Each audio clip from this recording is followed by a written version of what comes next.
Good afternoon from Oxford. It's the 26th of November and it's Thanksgiving in the United States. So for American viewers, happy Thanksgiving. We're very happy to have you here for this session. The panel is made up of these three colleagues. Steve Churchhouse, I met when he took a program here, which we gave to Rolls-Royce. He was initially in the program head of strategy for Rolls-Royce, and then during the program became head of digital for Rolls-Royce. And since then, he has become a good colleague. Ciaran McGinley, I met many years ago. He took here a program with the European Patent Office. And again, another student from the university that has become a good colleague. My name is Rafael Ramirez. I'm professor of practice here at the university and director of the Oxford Scenario Program. I will speak first. I'll pass the word to Steve afterwards, and then Ciaran, and then we're open for questions. If you have any questions, please send them through chat or Q&A in any platform you're in, and we will be looking at them as they come in. So next slide, please. We are in the middle of a pandemic all over the world.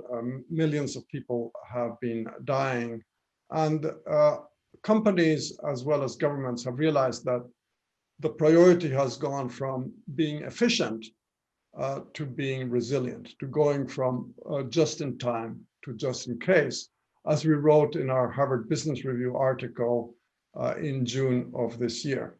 Next slide, please. In the United Kingdom, as in all kinds of other places, there's been failure to procure strategically. And this is whether it's the government failing to stockpile crucial personal protection equipment for frontline workers, or individuals who are stockpiling things like toilet paper, or were stockpiling things like toilet paper back in March. And this is because procurement was not seen as part of strategy. And even in organizations that had developed playbooks and rehearsed possible futures, many of them did not follow them through. And so we have a problematic situation. Next slide. In this country at the moment, there is a big debate in the press.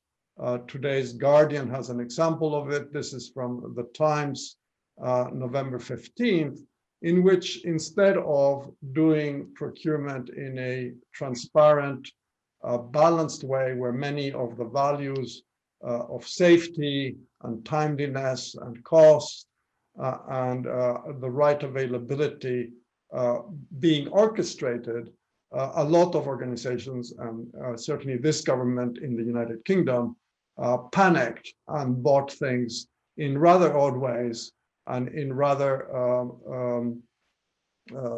different modes than one would expect. And this has created quite a lot of controversy. Whether it will lead to criminal investigations down the road remains to be seen. Next slide, please.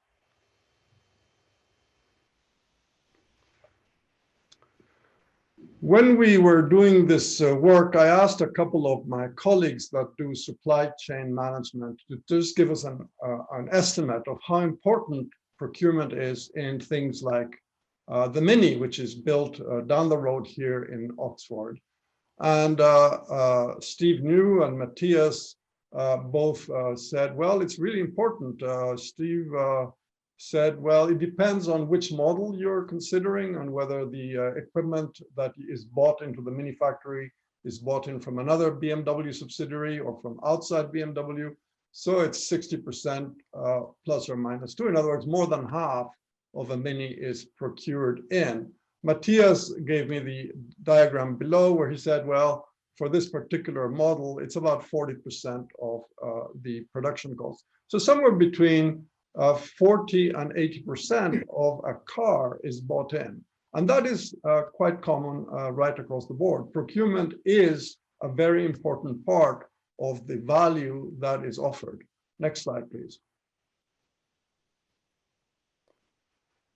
We're going to work this issue through two cases. The first one will be Rolls-Royce, the maker of engines, not the posh car maker.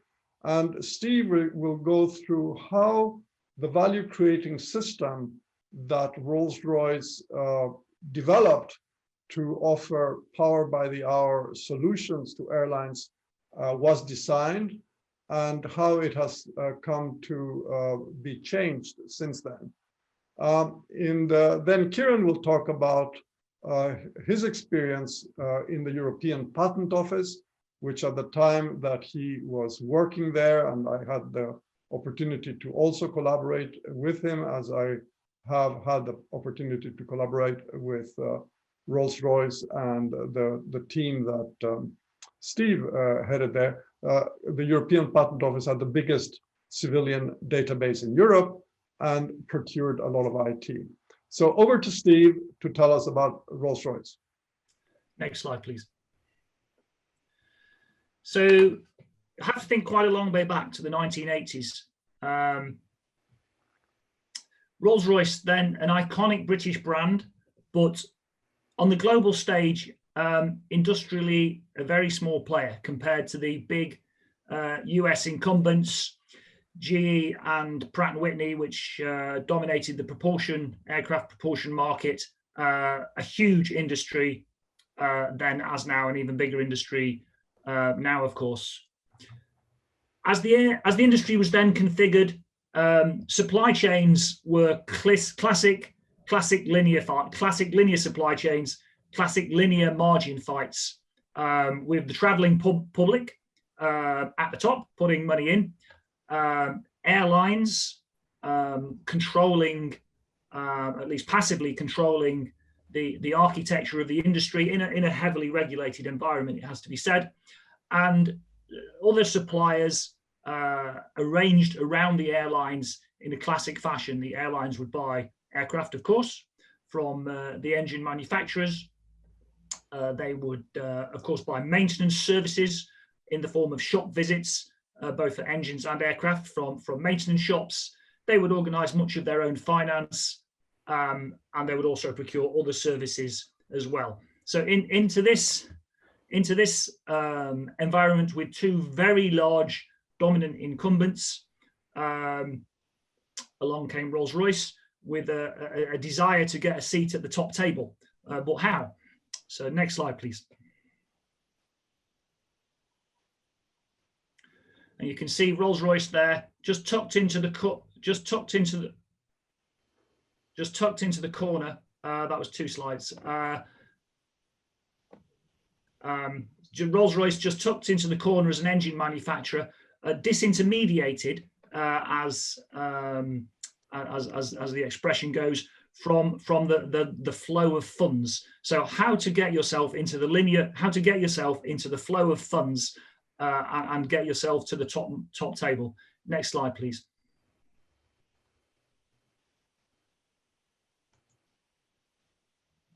So Rolls-Royce invented, I think it's fair to say Rolls-Royce did invent something called the power by the hour concept, and created a whole new value creating system. So next slide, please. So the offering, the core offering, and this is what most people concentrate on, was the trade between Rolls-Royce and airlines, in which we would pay, because I can say we, because I was very much part of this at the time, airlines would pay and we would provide reliable propulsion in a long-term relationship. And also there was a very high level of exchange of data. So propulsion was exchanged for dollars and data, typically in 10-year or even longer contracts. Now, alongside this, however, we did something, in my opinion, even more important. Next slide, please.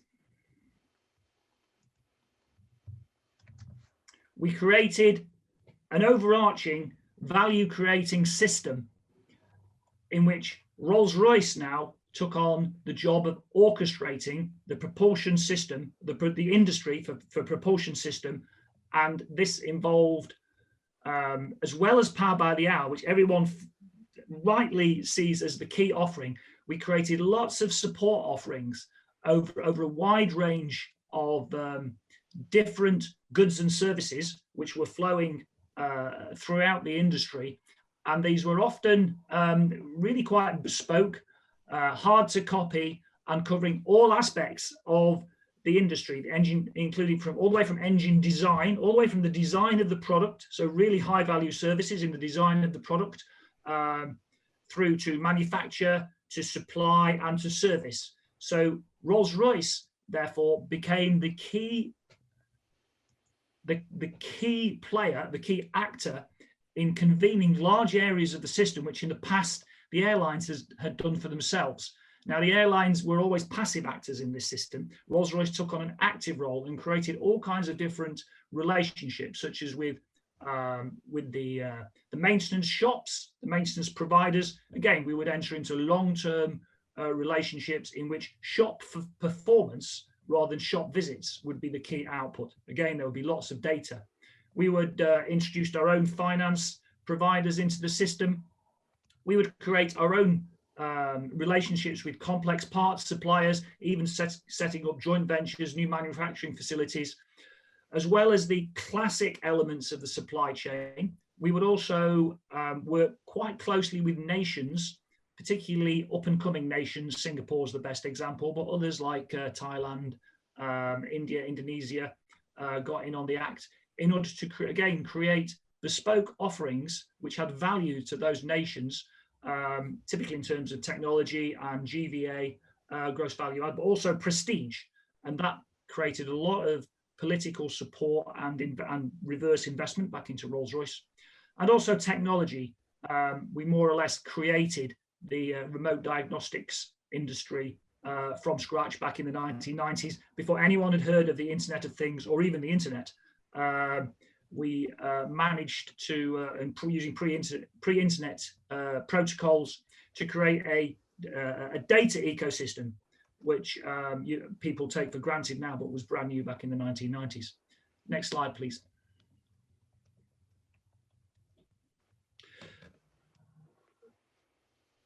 As well as the physical and service elements which were flowing around this system, we created lots of other values and traded in lots of other values rather than just like physical goods and services and money. So risk was the key one. So the airlines in this value creating system transferred an awful lot of risk into Rolls-Royce and the supply chain, the physical supply chain associated with Rolls-Royce that we were managing. And that risk clearly couldn't all sit on Rolls-Royce's balance sheet. And we managed to organize irreversible transfers of that risk into our many partners through the many relationships that we'd created. And that system of risk transfer has endured through over 30 years now, through the most serious slings and arrows of outrageous fortune, including COVID. The system has still held up, and those risks have not come back to the airlines in the same way that I don't know, contracting risks between Network Rail and rail service operators always tend to come back to the government when times get bad. So a lot of trust was generated and has been generated through that process. And it's that trust which is holding the system together through the bad times, like now, as well as the good. Next slide, please. Another key value which was traded was IPR, intellectual property, or technology. So technology transfer was something that we were able to mediate in return for economic partnership in many different ways. And that was one way in which Rolls-Royce was able to do somewhat easier than the US incumbents, because the US incumbents had a very different technology transfer regulation regime than we were under. So we were able to create technology-based relationships all over the world, which again generated economic partnership. Now, when you generate an economic partnership which involves long-term relationships, long-term facilities, factories, patents, you have a lot of embedded capital, a lot of embedded assets. And again, that endures through the bad times. It's just not something you can walk away from. Next slide, please.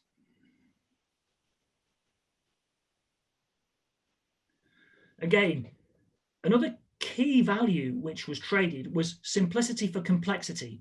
So many airlines, or in fact most airlines back in the 1990s, were full service providers. This was before the days of low cost. Southwest, for those of you old enough to remember or fly on Southwest like I did in the 90s, was just starting to come up with a low cost model. But almost all other airlines were still full service providers. And this model, this new value creating system, allowed airlines to shed complexity. They shed a lot of business complexity. They shed a lot of assets, engineering assets, maintenance assets, and their business models were radically simplified. This then allowed many more new entrants into the airline industry, which is why you can see today airlines will pop up from almost nothing, because you actually need almost nothing other than some lease financing to get an airline going these days. It was not like that back in the 1990s. So barriers to entry dropped dramatically. Now, of course, in return for that, Rolls-Royce got a lot of complexity. So that complexity was difficult, I'd have to say, for Rolls-Royce to handle, and there were lots of growing pains. Nevertheless, it made the Rolls-Royce business itself much more sophisticated, and as a more sophisticated business, it became very important to its customers.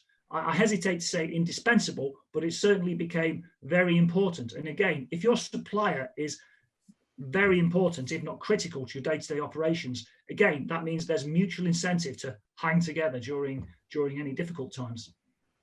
Next slide, please.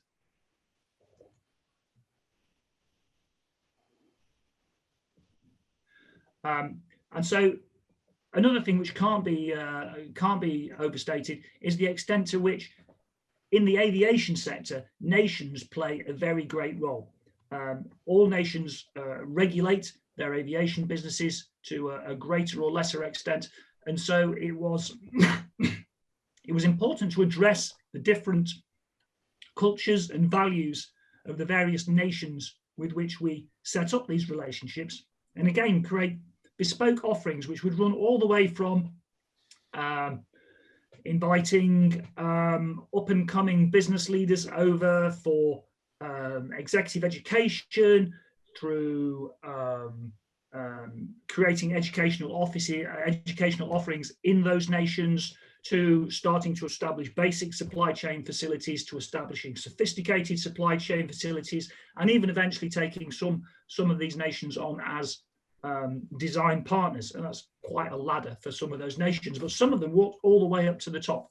And in return for that, of course, the nations that would garner political support for Rolls-Royce, because many nations' airlines, of course, remain under the either formal or informal control of the government.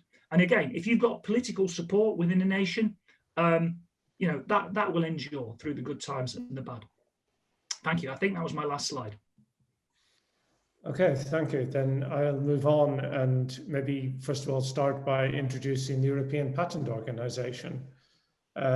First of all, this is not an EU institution. I think that's worth stressing. It's a multilateral intergovernmental organization, very similar in structure and governance to things like the OECD, the European Space Agency, NATO. In our case, as we talk, it has 44 states which receive a single unified patent procedure, and 38 of those are European member states. Its mission is to support innovation, competitiveness, and economic growth for the benefit of the citizens of Europe. And it's probably about the second large intergovernmental organization in Europe, after the European Commission. And it is self-financing, unlike the European Commission. And as Rafael pointed out earlier, it has one of the largest IT operations in Europe. Roughly, if you include staff at the moment, it would be about 250,000 a year. I think more importantly is it's about 12 to 15% of the EPO's turnover. And if you take a benchmark like insurance and banks, even they would be at 5, 6, 7%. So even as a proportion of its business, IT is hugely important. I think one of the themes of the value constellation of the EPO was Rafael introduced me and my colleagues to John Seeley Brown, who was the director of Xerox PARC from 1990 to 2000. We had many, many contacts with him. And I think this quote from him sort of kind of embeds more or less almost the philosophy of the organization for nearly 40 years, namely that knowledge is information put to productive use. You can have, as Rafael says, one of the world's largest civilian databases, but if it just sits there and is not put to productive use, then what's the real value of that database? And especially for a public organization with multiple member states, it's not the fact that you have the information in your database that's important. It's how other people are using it and putting it to productive use that's important. So if we come to a little bit of history, I joined the EPO in 1982. I left 4 years ago. When I joined, the main value in the value constellation of the EPO was that EPO staff had privileged access to physical libraries. The physical libraries in The Hague, for example, the numerical library archive and the classified archive that you see on this picture, they were the largest paper archives in Europe after the Second World War. And the Dutch government made sure that those archives did not move anywhere. And that's why the EPO ended up with a huge department in The Hague. At the time, one has to say that intellectual property was a bit of a niche activity. Patents, when you looked at stock market book values, 80% was in tangible assets, equipment, bits of land, buildings, things like that. The whole value constellation that you see depicted here is embedded, it sort of has the philosophy of paper, paper, paper. If you look at the black lines, the dashed black lines, that's how the money was flowing. If you look at the yellow lines, those yellow lines is actually mostly at the time paper, some coding, but it's mostly paper. And of course, those heavy purple lines at the bottom, that's all about the privileged physical access. It was impossible for somebody other than the Dutch Patent Office to access those archives. The dossier archive, by the way, was both in The Hague and in Munich and Berlin at the time, but the other archives were only in The Hague. Now, much later on, we managed to extend the numerical library archive and classified archives to Berlin, but only by making, of course, as you can imagine, a lot of photocopies. So much of if you look at this value constellation, it's fair to say that attorneys, the legal profession, was making most of its income at the time from privileged access to information and routine handling of that information. For example, an attorney that wished to see a dossier in Munich had to come in, investigate, inspect the dossier, and probably would charge his client around 2,000 marks at the time for having done so. So very paper world. Now, as we went through our journey, our VCS journey in the next, in period from 1984 to 2020, a lot changed. Technology changed, the legal framework, strategic partnerships. But I think it's fair to say that at least in terms of value constellation thinking, almost all the senior management at the EPO throughout this period had been to Oxford, had been educated in value constellation. When we mentioned to each other that the rider case. We knew what we were talking about. There was a shared language.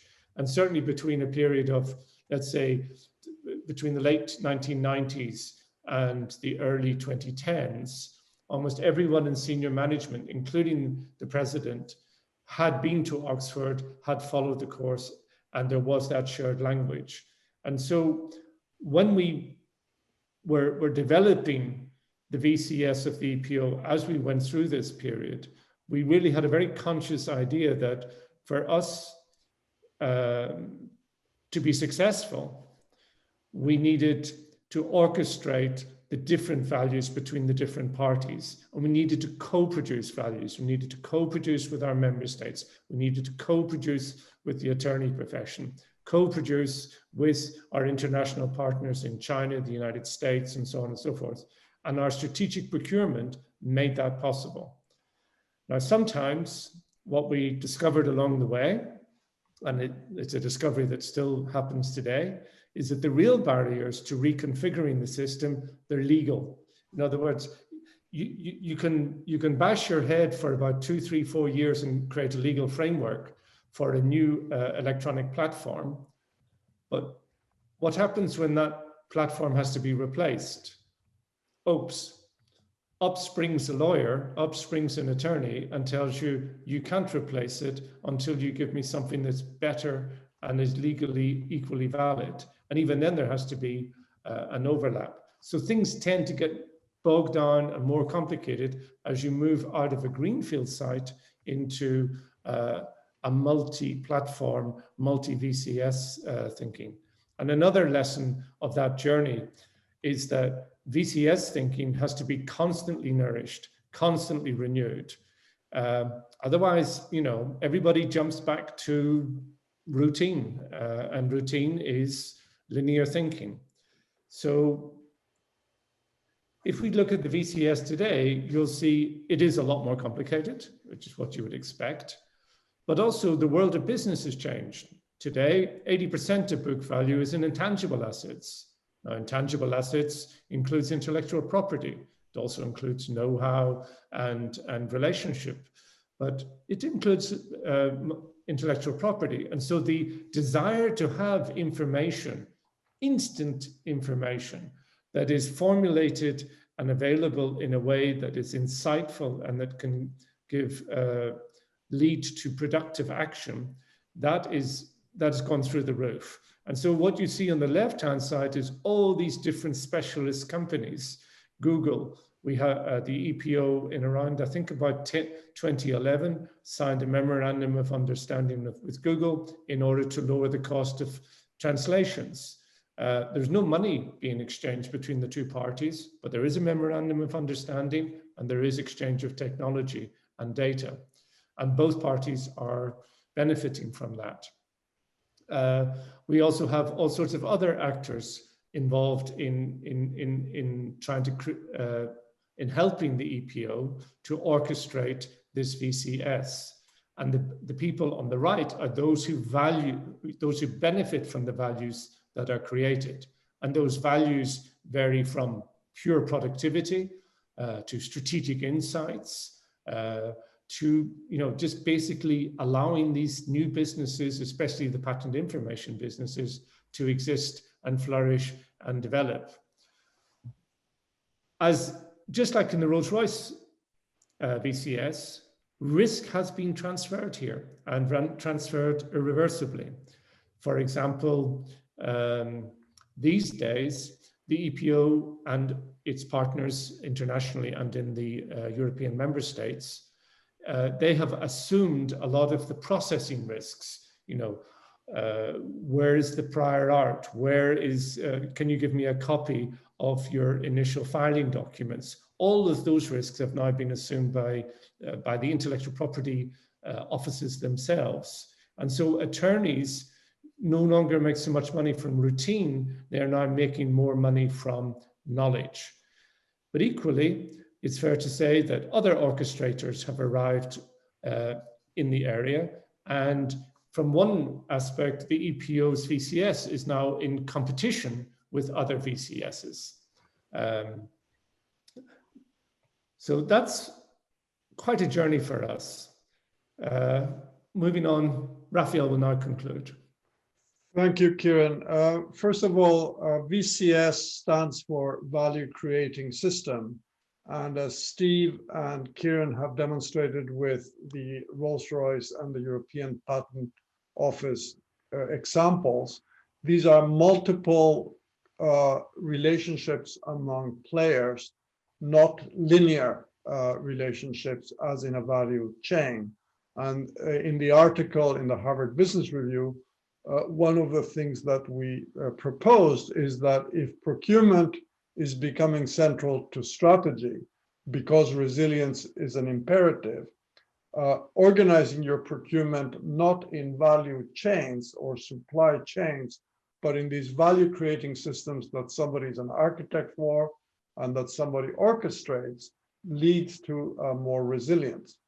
Now, the finding in the article is that in order to get that resilience, to accommodate many incompatible value holders and many values that are not necessarily pre-aligned, and to withstand exogenous shocks, share workloads, share risks, and grow together dynamically, these value creating systems, as opposed to a value chain, are important to highlight, and therefore whoever is in charge of procurement should be reporting to or being very closely involved with strategy, as opposed to simply with finance to lower costs and make things more efficient. And so the suggestion in our article is that when resilience is a priority, procurement done right can be strategy. And one of the happy things from our work is that we have found out that in the UK, the Army has used this methodology of value creating systems for all of its COVID-19 logistics roles. One of the Army senior officers was a student here in Oxford, got in touch with us and has adapted and adopted this methodology. So we can see that this view of resilience is taken up by major players in the situations where COVID requires more resilience to be a higher priority. Do please remember that you can now send us questions through your different channels. We will be happy to organize them. In the next slide, we have the summary of how to contact us and how to link to the article. So these are our respective emails, and you can certainly feel free to contact us. And at the top is the article. So you can feel free to organize that. Before I open to the panel, I want to remind viewers that we will have another speaker on this series that we host here very soon. Ciaran Cohen will be talking about the future of capitalism, and do check that in our website. Now, we're going to open up the panel here, and please send in your questions. There's people online, I'm told by my colleagues here, from Bangladesh, from Texas, from Mexico City, from Malaysia, from India. Very welcome to be here. Do send us your questions and we'll send them through. My first question here is to Steve. You outlined how this value creating system that Rolls-Royce orchestrated enabled it to sell power by the hour services as part of its engine offering to airlines. Why is it that if you have such a great architecture, why is it that so many companies think in simple value chains rather than in these more rich, more resilient value creating systems and the orchestrating that you and your colleagues were involved in? Why do you think that it's so difficult for people to take this as the default option rather than the alternative one? So let's consider then the situation in the market back in the propulsion market, the one I understand well, back in the 1990s. The incumbents were General Electric and Pratt & Whitney, and Rolls-Royce only had 5% of the market at that time. So GE and Pratt were completely, I know we're not supposed to say dominant, but they were at the time. If you're the largest, biggest incumbent in a market, people buy your stock because they expect you to have stable quarterly earnings. And the way that you maximize stable quarterly earnings is by focusing very much on efficiency. You privilege efficiency over everything else. You definitely don't want to cannibalize your existing supply chains, your existing linear supply chain system with something new and different. In order to be motivated to do that, you have to be an incumbent and you have to have a growth orientation. Sorry, an insurgent rather. You have to be an insurgent and have a growth orientation. Because if you're already at if you've already got 40% of the market, there's really not much more growth that market forces will allow you to have. So it really is a methodology that is attractive to insurgents, and it's very hard for incumbents to bring themselves to cannibalize their existing value creating system when they're being hammered for quarterly earnings. You see this particularly with US tech insurgents into new markets. They're very much growth focused. They don't focus on efficiency. They always focus on growth. And it also says something about the nature of their investors, who tend to be venture capitalists, and they are definitely looking for capital growth, not stable quarterly earnings. Okay, so presumably private companies that don't have to report quarterly earnings might find it culturally a bit easier to think in this model. And that's certainly the case. If you look at the major insurgencies into existing industries which have been completely destabilized by technology insurgents, they're almost all privately held, and they're certainly privately financed. Okay, thank you very much. Second question is for Ciaran. Ciaran, the European Patent Office was one of the biggest buyers of IT equipment and services from some of the big names across the world. And that enabled it to have this orchestrating role when you're there. When you said that you can compare the way that IT worked procurement-wise in the European Patent Office with banks and insurance companies and other organizations that spend so much money on IT and equipment, services, advice.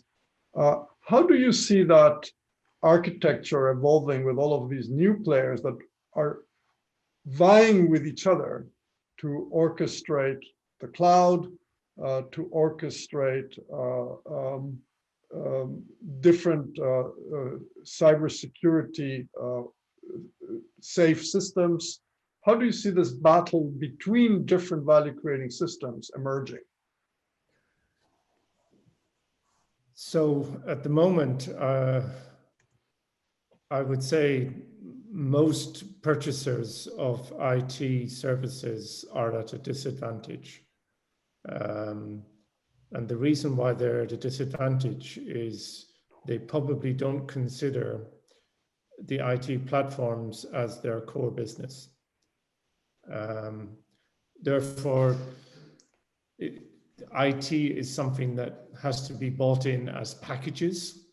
And because it is being purchased as packages, people are then consciously or unconsciously, they're buying monopolies. And if they're buying monopolies, then in the end, they just simply have to pay every year for the latest monopoly. That's no different in intellectual property. There are a relatively small number of suppliers to the attorney profession. You can imagine that even a large attorney firm in London, maybe with 100 attorneys, probably doesn't have an IT department that is capable of building these platforms themselves. And therefore they too are buying in a platform, and it takes 2 to 3 years in their case to install it, to make it all up and running. And then they have a 20-year monopoly. Okay, so a related question from Sundarasan in Kerala in India. How can one get more information about procurement digitization? So is procurement becoming digital itself? And how does that then work to make it easier for small companies to bid for bigger buyers? We know from experience that procurement is becoming very bureaucratic. There's all kinds of checks and balances. The software that is used to procure is 3 generations old, and all kinds of legal arrangements are set with that. How can one get information about digitizing procurement? Any thoughts, Ciaran? Digitizing procurement. I mean, the legal profession is very conservative, but I would say the procurement profession is even more conservative. So certainly there is a lot of fanciful thinking and deep-seated assumptions in the procurement profession that competitive bidding is something that happens, and it doesn't. Right. So partly it's the law, partly is the profession of the procurement. Partially the law, partially the profession. So you end up with these multi-million and you know, some procurement exercises I've participated in, they've maybe cost the tendering organization and the bidding organization millions of euros just to go through the illusion that it's a competitive bidding process.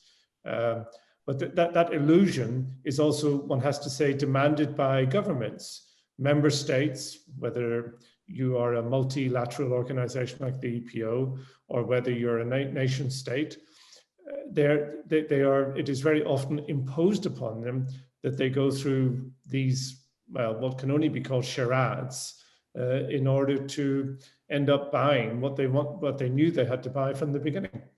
Okay, so this is a sector that is ready for disruption in the way that Steve was talking about. Steve, go ahead. There are definitely people now operating in that space. There are definitely procurement aggregators who will intermediate between very large companies, very large organizations, which tend to have just quite extraordinary procurement systems, and small companies that are seeking to purchase from, to sell into very large companies. So that space, I mean, I shan't name many of them. I know a few.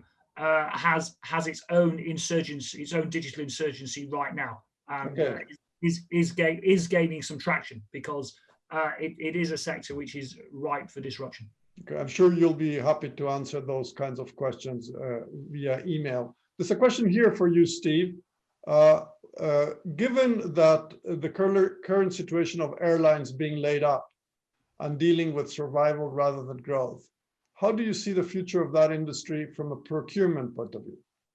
So right now, the whole industry is very focused on survival. I noticed the other day that British Airways is selling off its cutlery and from first class cabins. If you want a nice set of British Airways bowls and plates and cutlery, you can get some right now for a very good price. So it's absolutely inevitable that that's going to happen. But what I'd observe is that so far, and this is quite interesting, I'm trying to think of any major airline or any major provider in the value system has gone under, and right now I can't think of one. So even the ones that are suffering the absolute worst, which would be the long haul, so the full service long haul carriers like British Airways, and also companies like Rolls-Royce are still holding it together. So there's something in the resilience of this relationship system that's been created, which in other industries is causing, companies are going pop left, right, and center because of COVID. But really quite remarkably in civil aviation, which has taken probably as big a hit as any other industry apart from hospitality, no one's gone pop yet that I can think of, none of the major names. So that's quite remarkable. Okay, thank you. There's a question that is, I think, more for you, Ciaran, here. Given the over-reliance on China and the lack of strategic planning combined with groupthink. Will the next crisis in procurement will be related to rare earth metals with a commodity supercycle, as was the case with oil and copper? What solutions or ideas do you have? A, for being over-reliant, could be on China, it could be on somebody else in a different business, and for combating groupthink. So the over-reliance on China for a number of things is a bit of a self-evidence, but if you take lithium as an example, we just saw a month ago substantial lithium deposits being discovered in Cornwall with the intention of making them commercial. And these are globally substantial deposits. I'm not so sure that China is, I mean, let's be honest about China. Let's try to get rid of some of the groupthink. China currently has 800 million people at working age, and that's going to go down by 100 million in the next 20 years. So they will have a smaller workforce over the next 20 years. They also have for people under the age of 25, they also have 116 men for every 100 women. They have their own demographic problems. So let's not over-focus on China and assume that China is always going to be the same as they are today. They too can change as you move forward. In terms of these rare earth metals and all these other things, I'm not so sure that it is so much the where they are located that is important. It is where they are produced that is important, because many of these rare earth metals create very toxic environmental consequences. Canada, for example, takes its lithium ore and ships it to China because China is prepared to accept the environmental hit. So from a procurement point of view, it's not just where your rare resources are, it's also who is prepared to convert those rare resources into the final product at what environmental hit. So it's thinking about the bigger picture, the value creating picture. And the other part, I think, of the answer to this question from Kurt in London is that in order to get away from the groupthink, you have to think of procurement from 2 or 3 different scenarios, perspectives, and contrast them to each other. There's a question for both of you. I'm going to ask Steve to go first, and then Ciaran, because Ciaran did work in an intergovernmental organization. And I know Steve and Ciaran have recently worked with a governmental organization. Is there anything that is particularly easy or difficult to bring this value creating systems thinking into a government agency as opposed to a private firm? How does government relate to that compared to a private firm? Steve? So the chief difficulty you face with a government agency is that their procurement processes will be extremely rigid. They will be set in such a way where the avoidance of all risk, and for very good reasons, but the avoidance of all risk, in particular misappropriation of taxpayers' funds, that risk is privileged above all others, apparently. But of course, like you just showed with the PPE procurement example that's been, in the UK press recently, in fact, that risk is not avoided, and probably your actual exposure to that risk is inversely proportional to absolutely how much paperwork and procedures you have. Nevertheless, if you want to erect a new value creating system, it is an explorational process, right? It's not something that you design 100% of it at the beginning and then implement. You have to feel your way. It's a design thinking process, and it implies that you do some design, you have some things you think are going to work, and then you try them out, and then you reinforce where you have success, and you think again where you don't. And that is absolutely the opposite of how governments work. They have to in theory at least, have everything laid out from soup to nuts before they start, and then implement, and woe betide the poor politician who took that decision if anything goes wrong along the way. Because resetting is called a U-turn, and apparently a U-turn is bad. Whereas I think that changing course when you get new information is actually a good thing. Okay, so there's the political communication of this, and there's also the creation of a safe space within government to test this. Ciaran, any quick views? Because there's questions are coming in. Yeah, I must have, I think intergovernmental organizations may be slightly different, because certainly when the EPO was very small, it was interested in institution building, and therefore was a lot more flexible about its procurement ideas, because it was trying to build up the institution. Also, governments have naturally different values. In other words, you're not procuring just for price, you're procuring for legal certainty, you're procuring for other types of values. And so it's much easier in a procurement process to integrate those values if you, in other words, to use the system against itself. The other thing I would like to just point out and highlight is, at least at the EPO,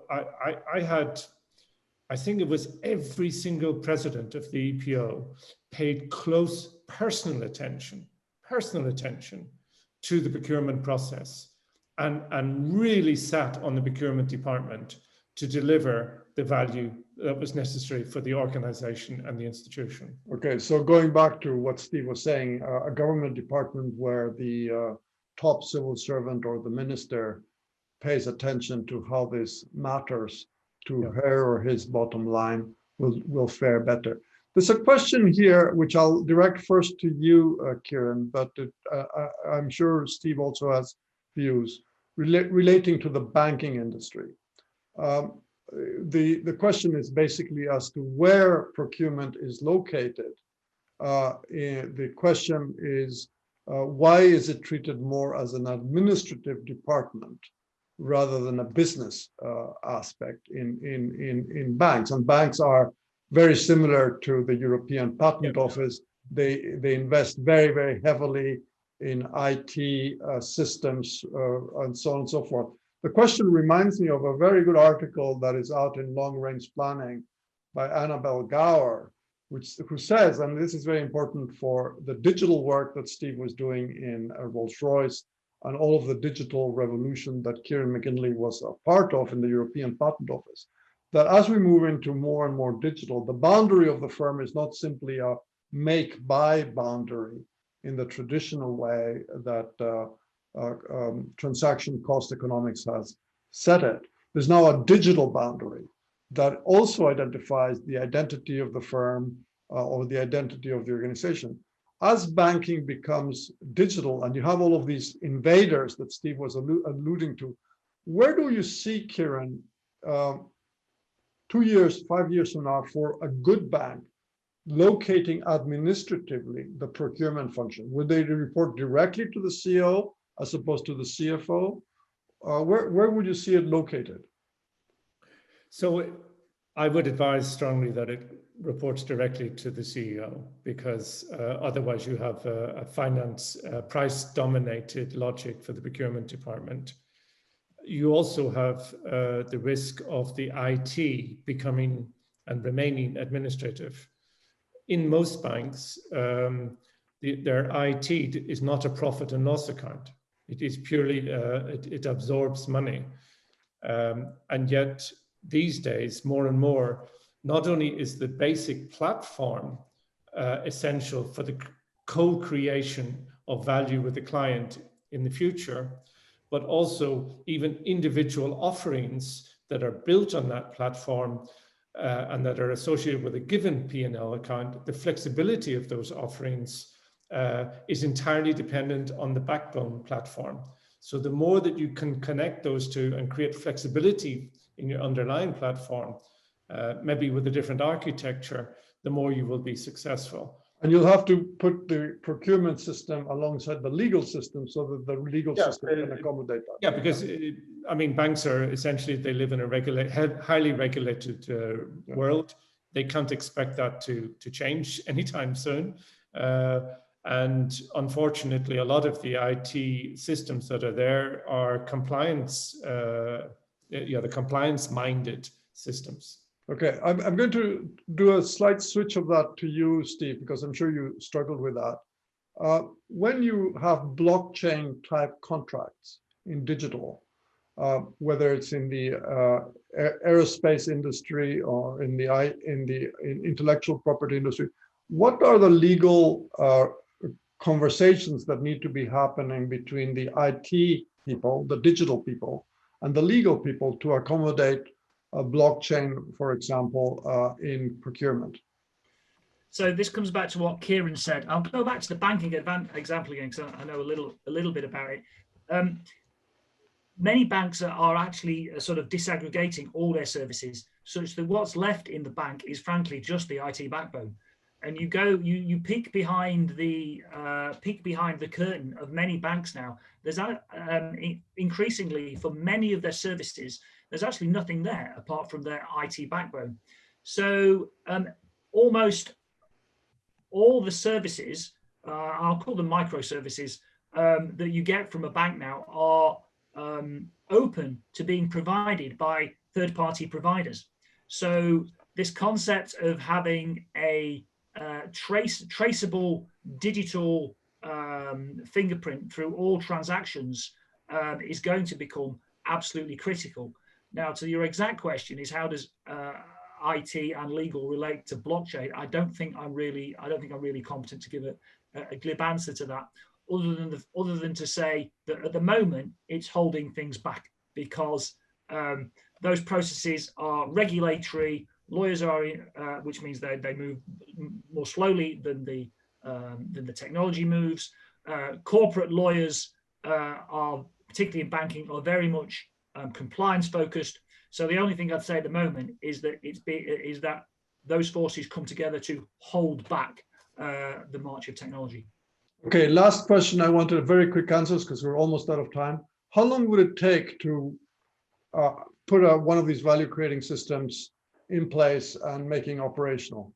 Ciaran, if you had a client with a CEO that wanted to do this? In the world in which we are in, 3 to 5 years. Okay, and how quickly could you test it to say that it was viable, not necessarily implemented right across the firm? About 6 months. 6 months to test it, 5 years to institutionalize it. 5 years to implement it because of the regulatory environment. Steve? Well, I'll flip the other say, if you come completely out of a regulatory environment into online retail, then I'll say 2 weeks. 2 weeks to do a sprint and get that sprint into the hands of the customer. And a lot longer to get it institutionalized and become the norm. That depends on how successful it is. Yeah, it depends whether it goes viral or not. Okay. Well, thank you very much for making the time. Steve Churchhouse, ex-Rolls-Royce, now an advisor and an investor, and Ciaran McGinley, ex-European Patent Office, a senior advisor as well. The next session that here we will have in Oxford Answers is on the 3rd of December with Sir Ronald Cohen, who will be talking about the future of capitalism. Thank you very much for listening, and have a good end of your day, whether you're in Johannesburg, Mexico City, Kuala Lumpur, or many of the other places that joined us today. Thank you very much.